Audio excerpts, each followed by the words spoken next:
All right, well, there you go. Let's talk about it for a bit. I want to give you some tips on how I was inspired to do what I did and where some of the ideas came from, where some of the decor comes from.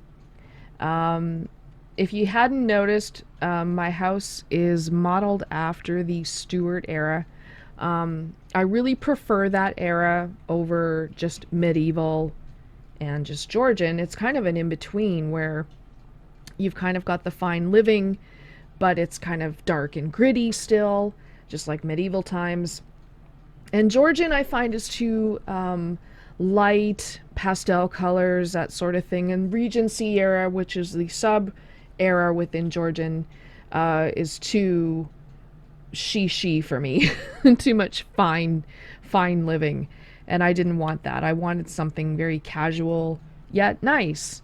So I'll just take you around really quickly to show you. First of all, I don't know if you noticed, but I tried to mimic the view that you see outside here when you look through the front door.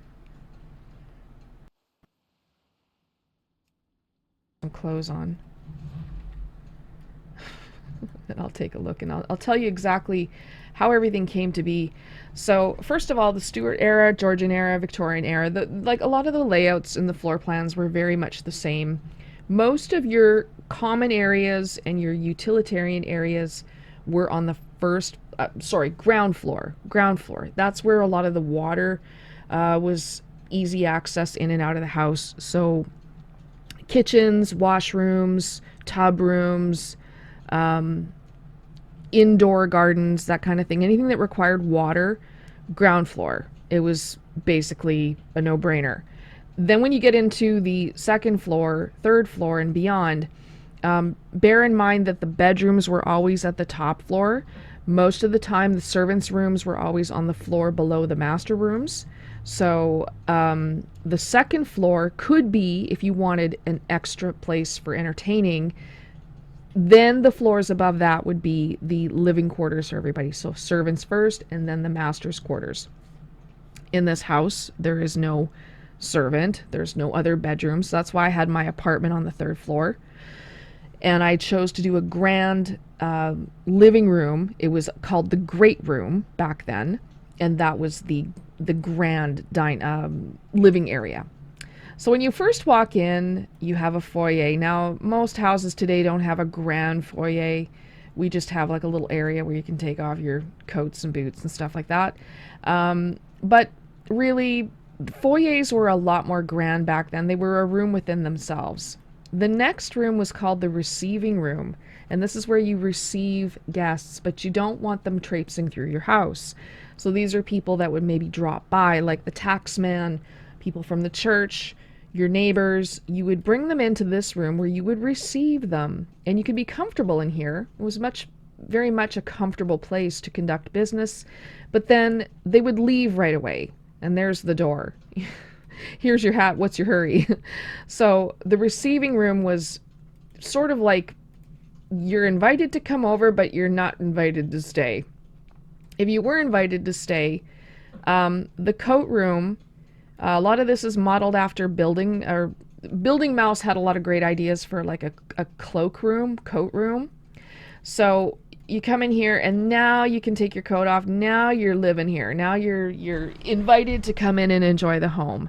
And it was very common that the very first room, one of the very first rooms, was like a banquet room or a social room or a dining hall. Now this inspired me from the film A Christmas Carol, the 1951 version. Alistair Sim, when he visits Fred at his house, there's a maid here who takes his coat and hat and gloves, and there's like double doors here, and when you walk in, it's like a banquet room or big social room, and there's a piano and they're singing Barbara Allen, and there's a big area here for dancing. So I had that in mind when I did this room.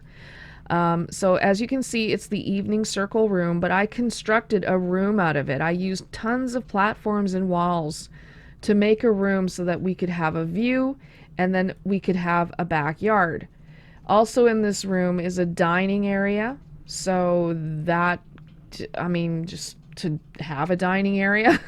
But once upon a time when this house was just level 7, there was a dining area here, like right here. And then that was it. There was a shadow box window, and then into the kitchen you go. But when I hit level 8, I had the opportunity to add a new room and add a lot more decor, and this is what I added. So you have skylights up here to look at the moon, and then the backyard here, a little bit of wildlife hanging out in the spring blossom chair. And yeah, so when you were back then having guests over, you would move these planters over to the walls, and then that gave you room to dance. Put them back so it didn't, broke up the space a bit. Okay, and also in the Stuart era, the planning for all of the rooms kind of went around what made sense. So it would make sense to have the kitchen next. So the kitchen here is, I have a wraparound kitchen, so there's like a prep area, and then there's another area in here where I can, you can sit down and you can have a little breakfast nook over here, and then some access into the garden. So over here, it made sense to just have nothing but prep cupboards and stuff around. So here's my tip for you when you're doing a kitchen is make it look really busy. So don't be afraid to put stuff out on the table. Lots of stuff. Like make it look like you live here. Make it look like you're in the middle of doing stuff. So you're in the middle of cooking, or you put that book back on your shelf that you were reading from the recipe shelf, and you didn't put it back straight. You were in a hurry. So stuff like that. Or you put a basket onto the wall and it's crooked because, it's the one lame basket you have. All these little things to make it look like it's lived in and loved is my advice to you. And also, when you're looking for spaces to fill, use plants. Use ivy. I've got ivy all over the house. But plants, ivy, bushes, and then like wall sconces like this. These are cheap. They're from the town vendors. Go ahead and just put them on walls that look a little bare.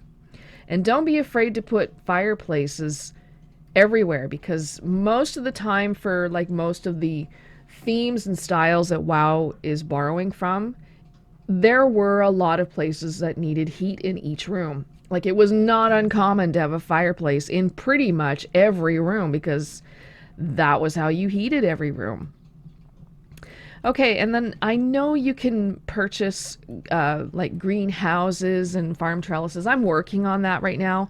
But in the meantime, I took this daylight circle room, and instead of just making it a common backyard, which I've seen some people do and they look marvelous, but I wanted to do a garden and a guest house, and I wanted to do a cute guest house. I didn't want to just do half-ass on that. And then I love the idea of wildlife. So here I've got Mama and Baby hanging out in the back, and they've been there for months, so maybe I should name them. Been there for a long time. So moving on, this wraparound kitchen. So here's more utilities. This is the scullery, and this is where, or a butler room, where you would prepare, storage, wash up. That was all in the scullery here. And then there's a bar, and then right outside is the drawing room. So that was short for withdraw from entertaining. So if you remember, over here we've got the grand dining hall, and then we have the coat room, and then we've got a little, like a corridor causeway type room. Really nothing special. It is a room, but it was meant for the purpose of being you could have foot traffic come right through here without going through the kitchen. So that was done deliberately. So here we have the kitchen. We didn't want our guests seeing the mess and all that going on in the kitchen. So if they wanted to come and have a cognac and a smoke or something, they could come into the informal area where they could socialize in here. And then it made sense off of the drawing room to have a study. And I thought it was cool to utilize one of those secret bookcases to make my library. I kind of want to redo this and make it even better, make it taller, put more shelves, that sort of thing. But for now, it is what it is. And then on top of that, it was very common to have a game room adjacent to this little social area. It only makes sense.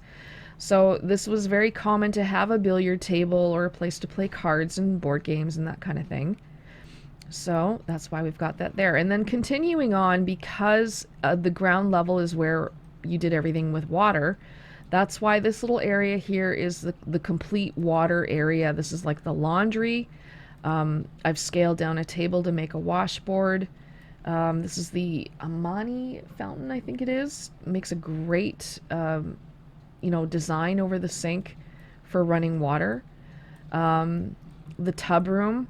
I mean, I'm kind of mixing a little bit of modern with this, but at least it's falling in line with the fact that the ground level is where most of the water is. And then, of course, the medieval toilet was nothing but planks. It was nothing but wood and planks. There wasn't anything special. I know a lot of people are online trying to make toilets and stuff, but with the era that I've chosen, I did not want to do a modern toilet. I wanted to do something true to the times. So again, filling for space. Don't be afraid to scale things up and make them larger to fill spaces. Scale them down to make sense. Like this is a brazier, but then I'm just using a boulder to put it inside because I was kind of tired of using fireplaces. So I just made one. And, this terrace up here, I mean, the room is already an octagonal shape room. This, I think, is a closet that I've added onto here. And then you can see how I've clipped everything. So windows, I love enlarging them. I love making shadow box windows. I love the use of plants. That's how you can make things look really homey and inviting, cozy. A lot of people come over and they call my house cozy. So plants, lots of things to feel that coziness, like fires and fireplaces all over the place. If you're stuck for anything, think of what you can put on the walls and think of what you can put on the ground. So these hostages are another example of that. I got tired of the boring stairway up here, and plants. It's always about plants and filling in the gaps with stuff. Class order hall. This is everything from the priest class order hall, and I wanted to show it off because I worked hard to get it. And then there's a little reading nook. Again, lived in. If you're not sure, it's okay to put pillows on the floor. It's okay to make, start thinking how you want to create a space. It doesn't have to be a room that's just a complete square box, which is why I've put stairs and platforms, and I've just made like a nook over here just for reading. Shout out to my friend Jara, who gave me the idea to do a storm outside the windows here. Rain and lightning, all these things can be found. There's tutorials for it online. I'm using a lot of tide sage totems for the rain. I have every profession except engineering, so a lot of stuff I was able to farm and just make, so it wasn't that expensive for me to do.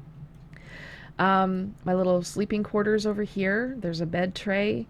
So, I mean, again, you might want to go to Google and think about what would make a bedroom area interesting or a living area interesting. If you look through like even IKEA websites, or any home quilt, etc. Anything where they show you bedroom stuff. Look at how they dress up a bedroom. Like it's not just a bed and the blankets and pillows. Look at what they do when they make it look really lived in and cozy. How would you like your bedroom to look? I would love to have a headboard that had like a place for books and that sort of thing. So I made one in the form of my WoW housing. And then over here is just my work from home space. If you're not sure, bookshelves and books always work. And then in here, I know it's not true to the Stuart era, but just for fun, I made a torture room. and you already saw all the things that I could put in here. I made many of these things. Again, I had to research them. I'm not, crazy. I don't know I don't know much about torture and torture devices, so that's why you see all the little things I've got spread out around the room. I read about them. I looked them up. I saw what they looked like, and I saw what they did. So there you go. I thought it would be, that's part of my humorous side, I guess. And then, of course, we break the rules on the fourth floor by having an outright spa retreat up here. This would normally never happen in any Stuart era home. This would never fly. There would never be a shower here, of course. There'd never be a hot tub or a sauna. These are things that I added in here because in every build I've done since level 3, I've had a spa retreat because I like it. I mean, it's wow. I can afford to break the rules. So from level, the fourth floor up is breaking the rules there. This area here, I was kind of fighting with how to make this look kind of nice. I thought maybe a bedroom. I really didn't know. So I just played it safe and I put a little seating area there, but I may change my mind after I hit level 9. I really don't know. And then over here, if you're wondering, that was my front door. So there is a Founder's Point door clipped right into the beam here. It's part of the doorway. And then I clipped it and then put this cogwheel over top. So you can still click it and then you can end up at the front door. But just one more time, just running through the house. It saved me time when I was designing because I was up on the 3rd and 4th floors designing and I was still buying stuff. I still had to go outside and use my auction house mount. I still had to go visit a vendor. And so rather than traipse through the whole house and find the door, that was my way of getting out of the house quickly. Okay, so again, you can see where I've got filler stuff. There's a lot of plants in here. I use a lot of platforms. I don't know if you noticed that up in the, like in the bedroom, for example. I use platforms for walls. I did it in the kitchen here. Let me just quickly remind you. Right here, these are platforms, and instead of having a stark white wall, these wooden walls kind of look nice, and they are more true to the Stuart era. So over here, just filling stuff with baskets. I think I own probably about 50 baskets. I own probably, I know it's over 100. I own more than 100 windows. And I love to play with the shadow box windows and style them in such a way to make them look really cool. I know there's no window on that side, right? Oops. I should have put a window here.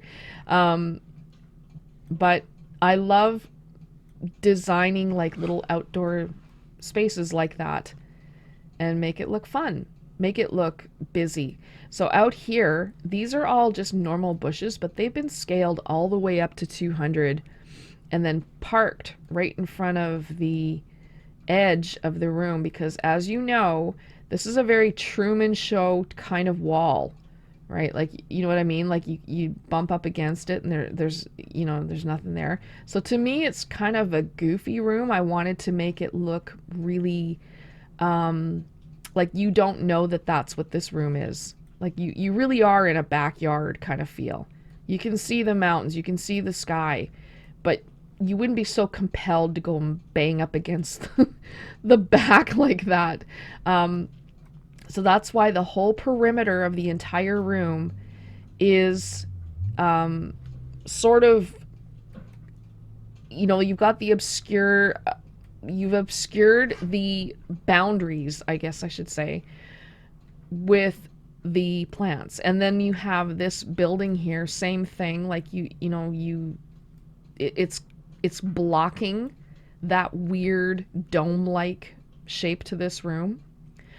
And the garden, I mean, I always wanted a garden in here anyway. My garden in my old build was only maybe 4 feet long, and it was like only went that far, but it was still a cute garden. So there you have it. I mean, it's styling tips, styling ideas. First of all, know your layout. Go in if you're going to borrow a style from like a country, a real world place, a real world time. Go on Google, research what it looks like, look at the floor plans of the homes in those places. If you're wanting to look at something that is in, some Asian country, Google it, look at the timeline, look at the floor plan, look at go to images in Google and take a look at how people designed it. If you want to do a big yurt, for example, take a look. How did they have their yurts? Look, you aren't, you know, bound to make your house always, two levels. I mean, I know somebody that has made her house entirely one level, and she has spread it out entirely in one level. Um, but anyway, that's my advice: is be happy with where you live. If you love your plot, you will also love to make a great outdoor space. So if you're doing like a little outdoor kitchen, barbecue, front patio, front garden, um, you know, go ahead and twist your house around, rotate it, move the house on the plot so that you can utilize the space for that function. And then inside, the inside is phased differently than the outside. It doesn't matter what you do outside, it will not change the inside. But in my case, I really enjoyed the Stuart era look. So that's where I get all of my inspiration from, pretty much. There's a few Georgian era ideas here. Like I say, there was the banquet room here, like from like when I said the whole concept from it was the Dickensian type of era for A Christmas Carol. So that's where I got this room idea. Very, very Pride and Prejudice sort of feel. I know it's a little bit more modern than the Stuart era, but it's still a little darker, and it was not so pastel-y and bright, which I liked. So yeah, I'm in level 8 right now. I've passed the halfway point. I'd always said when I hit level 9, it might be a different story. This whole thing could be torn down, so that's why I wanted to do a tour and explain where a lot of my inspiration had come from. And, don't be afraid to use walls. Like, look at how I've done the diagonal wall here. And in the living room, same thing, or living room, pardon me, the kitchen, these are all walls. I mean, it's not an extra room. This is one gigantic room, but I made like this bar area is its own little, like you can see the beams in the walls. Same with this. This is actually indented here, and then what's on the other side? It's my study. And then you got your scullery. Like, make little pockets of areas in your house to make it interesting. When people come over, people love clicking doors and opening and seeing what's in the next room. It makes housing is so fun in that way. What's behind this door? What's behind that door? So that's why I have so many doors. There's always something to go, oh, what's behind that door? So yeah, lots of different things you can do. And here's the other trick. I use my second plot as my architect table. I will go on to my second plot, play around with floor plans, play around with the customization of the floor and the walls to see what I like. And then that way, when I come over here to my main house, I haven't committed to anything. I won't make a mess of something. I'll know for sure if I want to make that change or not. So there is some benefit to utilizing your second plot. And granted, it might not be the exact same level as your main home. At least you can get an idea for your layout. You can take a look at what you like and don't like, and pull it apart without, doing anything to your main home. So I will go outside for a moment. And here, I love AFKing out here. Is it still raining? A little bit. But anyway, I will AFK out here. I will actually just, dip into the hot tub. I've lost my I've lost Dennis. I think he went under the hot tub. But anyway, I will AFK out here and enjoy the view of the Great Sea. I also love sitting here because I can also see if someone's coming. Corner, the cornerstone is right around here. Let's see, where can I see? Oh yeah, see the mailbox. It's right beside the mailbox. Sometimes I sit here. Has anybody come to visit me? I will sit here if I know someone is coming over. That way I can look out that way. So there you go. Not sure what I'm in for next, but I hope you liked my level 7 and 8 build. I hope it inspires you to do something really cool in your own home. And as always, we will see you soon.